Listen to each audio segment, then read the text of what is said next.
14 janvier, c'est la journée de la souveraineté retrouvée. Cette journée est marquée par la montée des couleurs, la leçon modèle sur le thème souveraineté retrouvée, construisons le Mali de demain. Cette journée a été initiée à la suite aux sanctions de la CEDEAO et l'UEMOA contre notre pays. C'était en 2020. Un seul titre pour ce journal. Mesdames, Messieurs, bonjour et bienvenue aux informations. 14 janvier 2022, 14 janvier 2026, cela fait 4 ans que le peuple malien s'est levé comme un bloc monolithique pour dire non aux sanctions illégales légitimes de la CEDEAO et l'UEMOA. Le 14 janvier célèbre ce sursaut national. Cette date est l'occasion de raviver la fibre patriotique en mettant en évidence les symboles de la souveraineté, notamment le drapeau national, avec des montées de couleurs. Cette date hautement symbolique est marquée également par des leçons modèles dans les établissements scolaires pour transmettre aux jeunes générations les valeurs de patriotisme et d'indépendance. Le thème retenu cette année est « Souveraineté retrouvée, construisons le Mali de demain ». Les reportages complets à suivre dans nos prochaines éditions. 14 janvier, journée nationale de la souveraineté retrouvée. En prélude à la journée, le conseil régional de Tombouctou a organisé sous la présidence du ministre de l'Entrepreneuriat national un cadre éducatif pour inculquer aux tout-petits du préscolaire les valeurs du patriotisme. Cette initiative, une première, a été appréciée par l'hôte du jour. Elle a appelé à son imitation dans les autres régions. Les détails avec Najim Babasissé et Hassan Haïdara. Les enfants du préscolaire de Tombouctou sont fiers d'arborer les couleurs nationales en cette 4e édition de la Journée nationale de la souveraineté retrouvée, en présence de Madame le ministre de l'Entrepreneuriat national, de l'Emploi et de la formation professionnelle. C'est à travers un jeu sur la souveraineté retrouvée, à l'initiative du Conseil régional de Tombouctou, que se déroule la présente activité. Ces enfants, nous avons pensé qu'il faut leur inculquer dans l'esprit le patriotisme dès à bas âge. On n'est pas patriote, on l'acquiert. Cette célébration mobilise en plus les enfants, les autorités régionales, les acteurs de l'éducation pour accompagner l'événement. Je voudrais quand même que nous ovationnons cette initiative initiée par Issa Kanazoum, président de la délégation spéciale du Conseil régional de Tombouctou.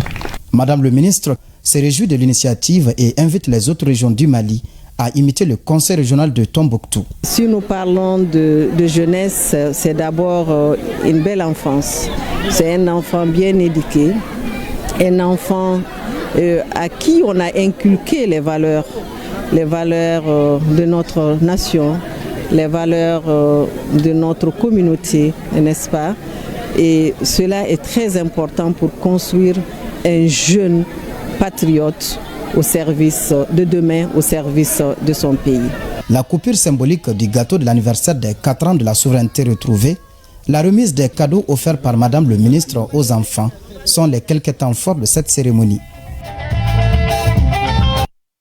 Retour sur la motivation de la célébration de la journée du 14 janvier. Le peuple s'est mobilisé comme un seul homme le 14 janvier 2022 au pied du monument de l'indépendance pour dire non aux sanctions de la CEDEAO et de l'UEMOA. Et c'est de là que tout est parti. Les autorités maliennes se sont assumées et ont pris leur destin en main. Retour sur la journée historique du 14 janvier 2022, c'est avec Serou Fomba. Depuis l'année 2022, le 14 janvier est devenu au Mali une date qui symbolise une multitude de valeurs, les unes aussi importantes que les autres. C'est d'abord une journée choisie pour célébrer la souveraineté et surtout la souveraineté retrouvée. Mais pourquoi le 14 janvier? Parce que c'est le 14 janvier 2022 que les Maliens se sont fortement mobilisés pour dénoncer les sanctions de la communauté des États de l'Afrique de l'Ouest, CEDEAO, et de l'Union monétaire ouest-africaine UEMOA contre leur pays. Et c'est la suite à la chute du régime du président Ibrahim Boubacar Keïta. C'est une journée instituée par les autorités de la transition pour renforcer le sentiment patriotique, célébrer le drapeau national, saluer le courage, la détermination et la résilience du peuple malien. Il est aussi important de souligner que la journée de la souveraineté retrouvée a pour autre objectif de renforcer la conscience d'appartenance à la nation malienne et de réaffirmer l'attachement des Maliens à la souveraineté. C'est donc une célébration qui résulte de la détermination des autorités de la transition à bâtir un Mali fier et indépendant. Une célébration qui se veut une sorte d'expression de la détermination du pays à consolider les acquis et à dresser les contours d'un avenir prometteur pour le Mali. Symbole fort de résilience, cette journée a ceci de particulier qu'elle s'inscrit dans un contexte qui n'est pas simplement celui d'une commémoration. En effet, il s'agit de célébrer un parcours, celui de la résilience. La journée nationale de la souveraineté retrouvée, édition 2026, comme celle de l'année qui vient de s'écouler, sera marquée par un nombre d'événements aussi bien à travers les pays qu'au-delà de ses frontières. Parmi ces événements, la montée des couleurs, des conférences sur le patriotisme et des leçons sur la notion de patriotisme. Et cela dans le but de rappeler à chaque Malienne et à chaque Malien le sens de cette journée.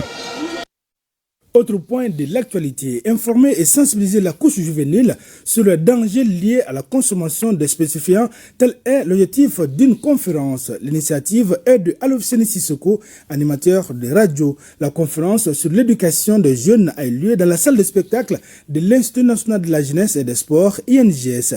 Omar Enza Traoré. Cette conférence débat axée sur l'éducation des jeunes, initiée par Alofseni Sissoko, animateur de radio, vise à interpeller l'ensemble des acteurs concernés afin de résoudre l'épineuse question de la consommation des stupéfiants par les jeunes. Pour gagner ce pari, le rôle des jeunes dans la vie d'une nation a été largement débattu à travers ce cadre d'échange. Une manière pour le jeune Sissoko de proposer sa vision pour une jeunesse responsable et consciente. Nous, étant jeunes, il faut que nous soyons bons, écoutons nos parents et écoutons les membres de la société. L'éducation, ça commence dans la famille d'abord. Après la famille, la société et l'école. L'éducation étant le socle du développement, voire un pilier essentiel de toute société, touche tous les domaines de la vie d'une nation. Et face à la problématique de l'éducation des jeunes, le conférencier de cette tribune propose son plan pour une jeunesse malienne saine et responsable. En réalité, les enfants souffrent parce que les enfants ne savent plus où aller. Ils ne savent plus où prendre, c'est-à-dire la bonne éducation. Pourtant, c'est eux qui doivent les aider, les autorités, les parents d'élèves, en plus de celle de l'école. L'organisateur de cet espace d'échange entend pérenniser l'initiative pour un retour à nos valeurs sociétales. La deuxième édition du prix de l'entrepreneuriat féminin au Mali a eu lieu samedi dernier. L'événement vise à encourager et à valoriser l'art ou la créativité des femmes entrepreneurs. Le service du patrimoine, l'entrepreneuriat culturel malien était le thème. Elle est une initiative de Massaran Diallo, promotrice d'une entreprise de la place. D'autres précisions avec Duraté Diakité et Aruna Diara. Le talent des femmes entrepreneurs est reconnu et gratifié à l'issue de la deuxième édition du prix de l'entrepreneuriat féminin au Mali, organisé par Massaran Diallo Entrepreneur. Les nominés étaient au nombre de 39 femmes évoluant dans différentes catégories de l'entrepreneuriat. Sitan Kasogé a décroché le premier prix de la catégorie agroalimentaire. Une femme dans un milieu d'hommes, c'est pas du tout facile. Mais là, on se bat et vraiment, si on a des récompenses dignes de ce nom, donc ça nous encourage encore de faire notre mieux pour vraiment rendre le pays meilleur. Je suis très contente, très émue à la fois.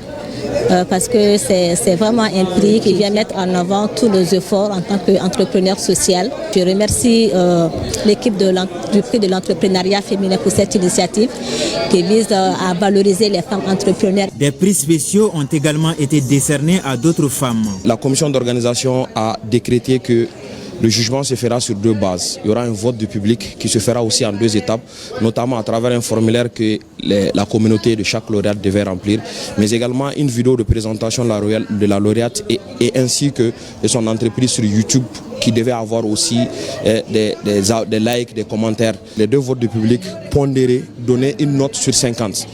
Et la note du jury aussi était sur 50. La somme de ces deux notes nous donnait la note sur 100, qui était la note finale. Cette deuxième édition n'a pas seulement été émotive.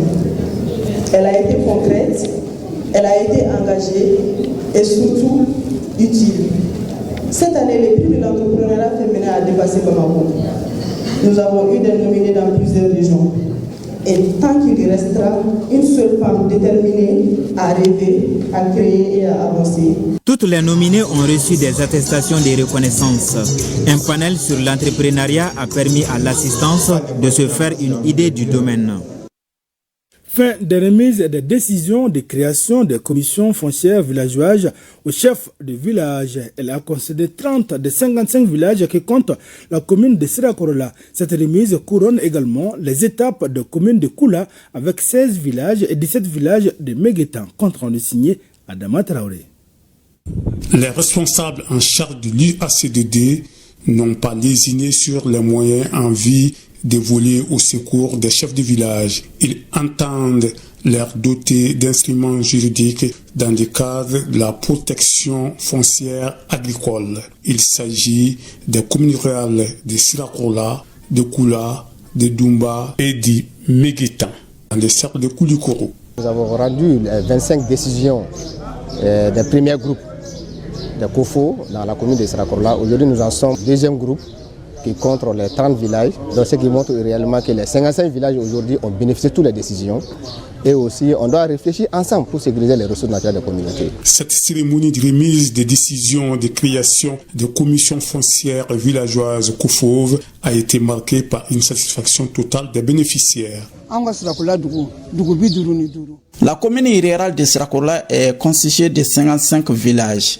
La remise des décisions de création de COFOV a concerné 30 villages. Cette remise de décision est la preuve matérielle pour permettre aux chefs des villages bénéficiaires de travailler dans la légalité concernant le foncier agricole.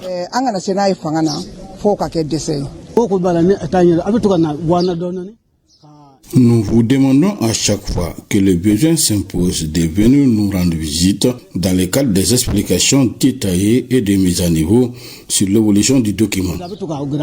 Rappelons que ce processus de mise en place de COFOV en 10 étapes de l'UACDD est mis en œuvre à travers le projet amélioration de la gouvernance des ressources naturelles via la sécurisation foncière. Journée de bénédiction annuelle pour la paix et la cohésion sociale à Badiangara dans un contexte national marqué par des défis sécuritaires et sociaux. À Badiangara, l'on a prié ce dimanche 11 janvier pour la paix, l'unité et la cohésion sociale. Initiée par la Direction régionale des affaires religieuses, des cultes et des coutumes, la journée de bénédiction annuelle s'est tenue à la grande mosquée de Badiangara, nous dit Agibou Koulibaly. Placée sous le signe du recueillement et de l'espérance, la cérémonie a été marquée par des prières et des invocations en faveur de la stabilité, de la concorde sociale et du retour définitif de la paix à Badiangara et sur toute l'étendue du territoire national. Il est demandé à toute la communauté malienne de près ou de loin d'être ensemble, d'avoir l'esprit de pardon. Le pardon, c'est le symbole de reconnaissance du tout-puissant Allah. Le directeur régional des affaires religieuses, des cultes et des coutumes a rappelé que la religion, au-delà des rites, constitue un puissant levier de paix et de cohésion sociale. On a vu partout que les bénédictions ne tombent pas. Que ce soit les bénédictions chrétiennes, musulmanes ou autre chose, les bénédictions ne tombent pas. Donc à chaque fois qu'on attend les bénédictions, on nous appelle de venir assister. Présent à la cérémonie, le représentant de la communauté malienne de Badiangara résidant à Bamako a salué cette initiative spirituelle qui, selon lui, renforce les liens entre les fils et filles de la localité où qu'ils se trouvent autour de l'idéal de paix et d'unité nationale. Ici, à Bandiagara, nous organisions chaque année les ziyaras. Toutefois, au regard du contexte sécuritaire, nous avons jugé nécessaire d'opter pour une lecture collective du Saint-Coran avec l'ensemble de la communauté omarienne. Nous prions le Tout-Puissant encore que la paix, et rien que la paix, puisse revenir dans notre région. La cohésion sociale, les vivre ensemble. À travers cette journée de bénédiction annuelle, Badiangara réaffirme sa foi à un avenir apaisé, fondé sur la fraternité et la cohésion sociale. Un moment de spiritualité et de communion qui rappelle que la paix durable se construit aussi par la prière, l'engagement collectif et la synergie entre autorités, leaders religieux et citoyens.